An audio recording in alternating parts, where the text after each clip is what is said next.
Following their series loss against the Minnesota Timberwolves, the Lakers, who were absolutely annihilated, ragdolled, chewed up, and spit out by the 6th seed Minnesota Timberwolves, the excuses started to kind of come in.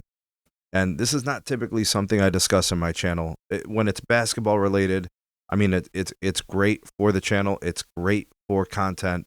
I love talking hoops. But this has to be said. LeBron lying about things, it's just taken on like an identity of its own. It's crazy. We've seen all types of nonsense. We've seen lies for no reason. We've seen lies with reason. We've seen media narratives getting spun around. And then, of course, after that Game 5 loss, LeBron claims, or his camp claims, or whatever, the reports of him having an MCL sprain. And that MCL sprain being a grade 2, and, trying to describe the severity and how it hindered him. And they're making an excuse for why they lost. And I am a firm believer that the best course of action was to not publicly disclose the injury, so that way it didn't look like you were a liar, and it didn't look like you were making errors in judgment and looking like making an excuse.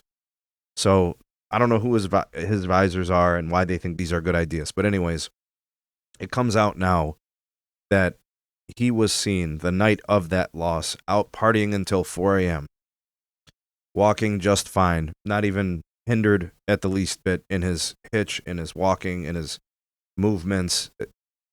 So this is where I'm going with this, and this is why I made this video.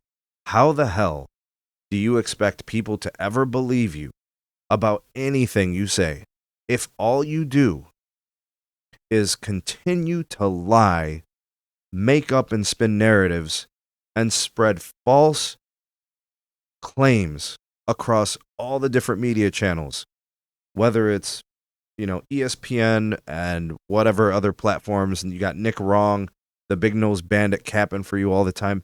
Like, it's just one thing after the other. I get why people don't like this stuff. There are people who look at the LeBron era in the NBA as a black eye on the league because it leaves the realm of basketball. It violates the essence of the game. It becomes all of these stories.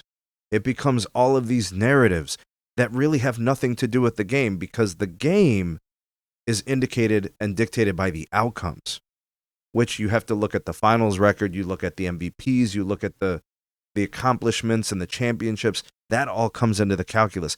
But why all of this other stuff? It continues to mar and stain his legacy. I think when it's all said and done, when he decides to retire, we're going to look back and say, this guy was an amazing player who said and did some of the stupidest things, and he's going to be remembered for it.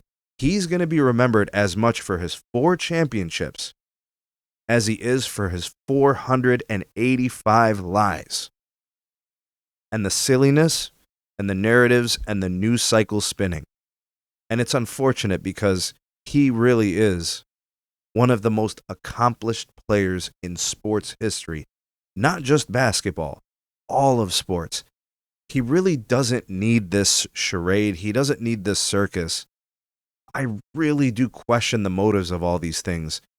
It just looks awful. It's nonsense. Unfortunately, these are things people are going to remember about him when his career is over and he decides to call it quits. This stuff is part of his legacy, unfortunately.